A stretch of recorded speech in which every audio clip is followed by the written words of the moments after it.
Hello students, നമ്മൾ കഴിഞ്ഞ ക്ലാസ്സിൽ RDNA ടെക്നോളജിയിൽ നമ്മൾ യൂസ് ചെയ്യുന്ന ടൂൾസിനെ കുറിച്ചാണ് പറഞ്ഞു വന്നത്. അതിൽ റെസ്ട്രിക്ഷൻ എൻസൈംസ് നമ്മൾ കണ്ടു. So we know that restriction enzymes can cut the DNA at specific sites. അതിപ്പോൾ ഫോറിൻ DNA ആണെങ്കിലും വെക്ടർ DNA ആണെങ്കിലും. ഇപ്പൊ നമ്മൾ ഫോറിൻ DNA റെസ്ട്രിക്ഷൻ എൻസൈംസ് വെച്ചിട്ട് കട്ട് ചെയ്ത് കഴിയുമ്പോൾ will get the fragments of DNA. ഇനി നമ്മൾ എന്ത് ചെയ്യണം? ഈ DNA ഫ്രാഗ്മെന്റ്സിനെ സെപ്പറേറ്റ് ചെയ്തെടുക്കണം അല്ലേ? അതിനുള്ള ഒരു ടെക്നിക്കാണ് ജെൽ ഇലക്ട്രോഫോറസിസ്.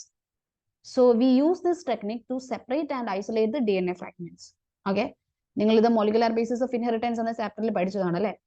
DNA കട്ട് ചെയ്യുന്നതും ഫ്രാഗ്മെന്റ്സിനെ ജെൽ ഇലക്ട്രോഫോറസിസ് വഴി സെപ്പറേറ്റ് ചെയ്യുന്നതും. എന്നിട്ടാണ് നമ്മൾ ഇത് ഫോറൻസിക് അനാലിസിസിനൊക്കെ ഉപയോഗിക്കുക അല്ലേ? DNA ഫിംഗർ പ്രിന്റിംഗ് പഠിച്ചപ്പോൾ. Okay, so the cutting of DNA by restriction endonucleases results in the fragments of DNA. These fragments can be separated by a technique known as gel electrophoresis. ഇനി ഈ gel ഇലക്ട്രോഫോറസിസിന്റെ principle എന്താണ്? നമ്മൾ എന്താണ് ഇവിടെ apply ചെയ്യുന്നത്? ഈ DNA ഫ്രാഗ്മെന്റ്സിന് ഈ electrophoresis machine നിങ്ങൾ കണ്ടോ? ഇലക്ട്രോഫോറസിസ് ടെക്നിക്കിന്റെ ഒരു ഡയഗ്രം ഇവിടെ കൊടുത്തിട്ടുണ്ട്. ഇതില് വെൽസ് എന്ന് പറഞ്ഞ ലേബിൾ ചെയ്തിട്ടുണ്ട്. കുറച്ച് പിറ്റ്സ് അല്ലെങ്കിൽ വെൽസ് ഉണ്ടാവും. ഇതിലേക്ക് നമ്മൾ നമ്മുടെ സാമ്പിൾ ഒഴിച്ചു കൊടുക്കുകയാണ് ചെയ്യുന്നത്. നമ്മുടെ DNA ഫ്രാഗ്മെന്റ്സ് അല്ലേ, അത് നമ്മൾ ഇട്ട് കൊടുക്കുകയാണ് ചെയ്യുന്നത്. അത് ഇട്ട് കൊടുത്തു കഴിയുമ്പോഴത്തേക്കും നമ്മുടെ DNAക്ക് നെഗറ്റീവ് ചാർജ് ആണ്, നിങ്ങൾക്കറിയാം. അപ്പൊ നെഗറ്റീവ്ലി ചാർജ് DNA ഒരു പോസിറ്റീവ് ചാർജ് റീജിയനിലേക്ക് അട്രാക്റ്റഡ് ആകും. അതായത് ആനോഡ് റീജിയനിലോട്ട് മൂവ് ചെയ്യും. അപ്പൊ ഈ DNA ഫ്രാഗ്മെന്റ്സ് എന്ത് ചെയ്യും? ജെൽ ഇലക്ട്രോഫോറസിസിന്റെ ആനോഡ് റീജിയനിലോട്ട് മൂവ് ചെയ്യും. പോസിറ്റീവ് ചാർജിലേക്ക് അട്രാക്റ്റഡ് ആയി. ദാറ്റ് മീൻസ് ആനോഡ് റീജിയനിലോട്ട് മൂവ് ചെയ്യും on the basis of their size. ഇപ്പൊ DNA ഫ്രാഗ്മെന്റ്സ് മൂവ് ചെയ്യുന്ന സൈസിനെ ബേസ് ചെയ്തിട്ടാണ് കേട്ടോ. അതായത് സ്മോളർ സൈസ്ഡ് ഫ്രാഗ്മെന്റ്സ് വളരെ ഫാസ്റ്റ് ആയിട്ട് മൂവ് ചെയ്യും. ലാർജർ സൈസ്ഡ് ഫ്രാഗ്മെന്റ്സ് സ്ലോ ആയിട്ടായിരിക്കും മൂവ് ചെയ്യുക. അപ്പൊ ഈ ഇലക്ട്രോഫോറസിസ് മെഷീൻ ഒരു ഇലക്ട്രിക് ഫീൽഡുമായിട്ട് കണക്റ്റഡ് ആണ്. ഇലക്ട്രിസിറ്റി അപ്ലൈ ചെയ്ത് കഴിയുമ്പോഴത്തേക്കും നമുക്ക് ഈ പറഞ്ഞ കാര്യങ്ങളൊക്കെ ചെയ്യാൻ പറ്റും. പക്ഷേ ഇതിൽ നമ്മൾ ഒരു മീഡിയം വിട്ട് കൊടുക്കണം. അതായത് DNA ഫ്രാഗ്മെന്റ്സിന് സ്മൂത്ത് ആയിട്ട് ഇങ്ങനെ മൂവ് ചെയ്യാൻ വേണ്ടിയിട്ട് ഒരു മീഡിയം കൊടുക്കണം. എന്താണ് ടെക്നിക്കിന്റെ പേര്? Gel electrophoresis. അപ്പൊ നമ്മൾ ഇവിടെ യൂസ് ചെയ്യുന്ന മീഡിയം എന്താണ്? ഒരു ജെല്ലാണ്. ആ ജെല്ല് എന്ത് ജെല്ലാണ്? അഗാറോസ് ജെല്ലാണ് കേട്ടോ. അഗാറോസ് ജെല്ല് അത് നമ്മൾ എക്സ്ട്രാക്ട് ചെയ്തെടുക്കുന്നത് സീവീഡ്സിൽ നിന്നാണ്. ഇതൊരു നാച്ചുറൽ പോളിമർ ആണ്. Will get the agarose gel from seaweeds. സീവീഡ്സിൽ നിന്നാണ് നമ്മൾ ഇത് എക്സ്ട്രാക്ട് ചെയ്യുന്നത്. ഓക്കെ, അപ്പൊ DNA ഫ്രാഗ്മെന്റ്സ് എങ്ങനെ സെപ്പറേറ്റഡ് ആവും? എങ്ങനെ സെപ്പറേറ്റ് ചെയ്ത് കിട്ടും? On the basis of their size.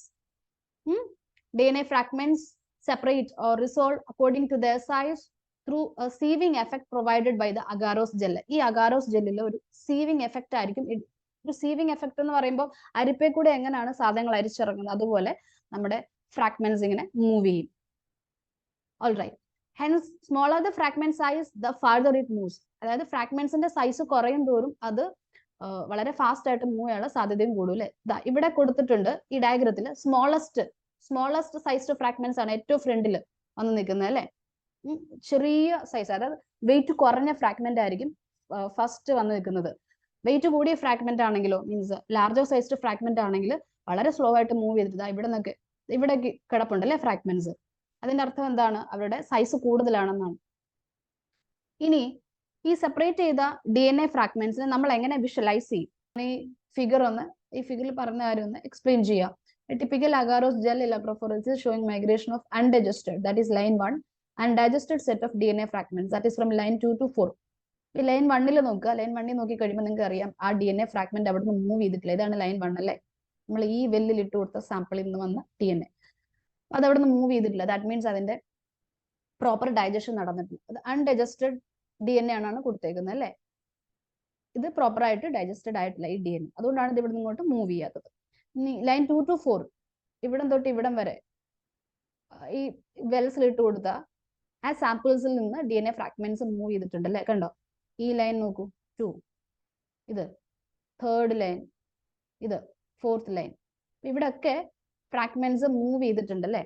അതായത് നിങ്ങൾക്ക് സ്മോളസ്റ്റ് സൈസിലുള്ള ഫ്രാഗ്മെന്റ്സും പിന്നെ സൈസ് കൂടി കണ്ട ഇവിടെ കിടക്കുന്ന ഏറ്റവും സൈസ് കൂടിയ ഫ്രാഗ്മെന്റ് ആയിരിക്കും.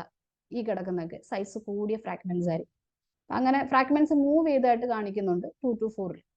ഓക്കെ, യെസ്, ദാറ്റ് മീൻസ് അത് പ്രോപ്പർ ആയിട്ട് ഡൈജസ്റ്റഡ് ആയിട്ടുണ്ട് അല്ലേ. Digested set of DNA fragments. ഇനി ഈ സെപ്പറേറ്റ് ചെയ്ത DNA ഫ്രാഗ്മെന്റ്സിനെ നമ്മൾ ഇനി എങ്ങനെ വിഷ്വലൈസ് ചെയ്യും?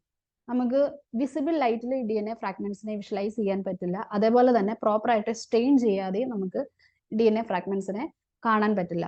So we have to stain the DNA fragments first. ഇതിന് ശേഷം നമ്മൾ ഈ ജെൽ ഇലക്ട്രോഫോറസിസിൽ DNA ഫ്രാഗ്മെന്റ്സിനെ സെപ്പറേറ്റ് ചെയ്ത് കഴിഞ്ഞതിന് ശേഷം എന്ത് ചെയ്യണം? സ്റ്റെയിൻ ചെയ്യണം അല്ലേ? The separated DNA fragments can be visualised only after staining the DNA with a compound known as ethidium bromide.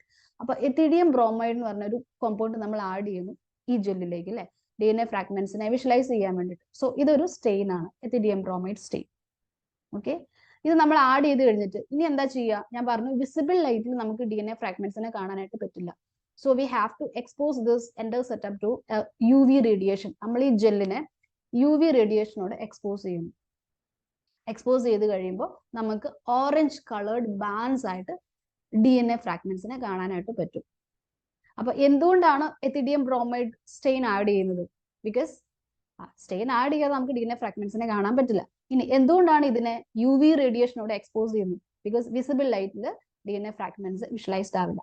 Okay, അപ്പോൾ ഇതൊക്കെ ചെയ്ത് കഴിയുമ്പോൾ you can see bright orange coloured bands of DNA. വളരെ ഇമ്പോർട്ടന്റ് ആണ്. നമുക്ക് DNA ഒരു bright orange coloured bands ആയിട്ട് കാണാൻ പറ്റും DNA ഫ്രാഗ്മെന്റ്സിന്.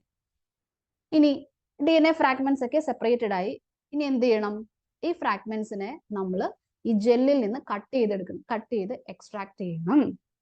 Okay, the separated bands of DNA are cut out from the agarose gel and extracted from the gel piece. ഈ gel പീസിൽ നമ്മൾ DNA ഫ്രാഗ്മെന്റ്സിനെ പ്യൂരിഫൈ ചെയ്തെടുക്കുകയാണ് ചെയ്യുന്നത്. ആ പ്രോസസ്സിനെ എന്താണ് വിളിക്കുക? Illusion. Now the DNA fragments are ready for our DNA technology. അതായത് ഒരു വെക്ടർ DNA ആയിട്ട് കമ്പൈൻ ചെയ്തിട്ട് ഒരു റീകോമ്പിനന്റ് DNA ഫോം ചെയ്യാൻ വേണ്ടിയിട്ട് ഈ ഫ്രാഗ്മെന്റ്സ് ഒക്കെ ഇനി റെഡിയാണ്. അപ്പൊ ഇത്രയാണ് ജെൽ ഇലക്ട്രോഫോറസിസിൽ നിങ്ങൾക്ക് പഠിക്കാനുള്ളത്. ഇവിടെ നിങ്ങൾ എന്തൊക്കെ കാര്യങ്ങൾ ഓർക്കണം? ഈ ടെക്നിക്ക് എന്തിനു വേണ്ടിയിട്ടുള്ളതാണ്? DNA ഫ്രാഗ്മെന്റ്സിനെ സെപ്പറേറ്റ് ചെയ്യാനും ഐസൊലേറ്റ് ചെയ്തെടുക്കാനും വേണ്ടിയിട്ടുള്ളതാണ്. ഇനി ഇതിൽ ഉപയോഗിക്കുന്ന മീഡിയം, അതായത് DNA ഫ്രാഗ്മെന്റ്സിന് മൂവ് ചെയ്യാൻ വേണ്ടിയിട്ട് നമ്മൾ കൊടുക്കുന്ന medium, commonly used medium agarose gel, അത് എവിടെ നിന്നാണ് എക്സ്ട്രാക്ട് ചെയ്യുന്നത്? സീവീഡ്സിൽ നിന്നാണ് എക്സ്ട്രാക്ട് ചെയ്യുന്നത്. പിന്നെ ജെൽ ഇലക്ട്രോഫോറസിസിൽ DNA ഫ്രാഗ്മെന്റ്സ് എങ്ങനെയാണ് സെപ്പറേറ്റഡ് ആവുന്നത്? On the basis of their size. DNAക്ക് നെഗറ്റീവ് ചാർജ് ആണുള്ളത്. സോ ഈ ഫ്രാഗ്മെന്റ്സ് ജെൽ ഇലക്ട്രോഫോറസിസിന്റെ ആനോഡ് റീജിയനിലോട്ട് മൂവ് ചെയ്യും. Smaller sized fragments will move faster than larger sized fragments. അതിനുശേഷം നമ്മൾ എന്ത് ചെയ്യും? ഈ ജെല്ലിനെ സ്റ്റെയിൻ ചെയ്യുകയാണ് ചെയ്യുന്നത്. എന്ത് ആഡ് ചെയ്തിട്ട്, എന്ത് കോമ്പൗണ്ട് ആണ് നമ്മൾ ആഡ് ചെയ്യുന്നത്? എത്തിഡിയം ബ്രോമൈഡ് അല്ലെ. എത്തിഡിയം ബ്രോമൈഡ് വെച്ചിട്ട് നമ്മൾ സ്റ്റെയിൻ ചെയ്യുന്നു.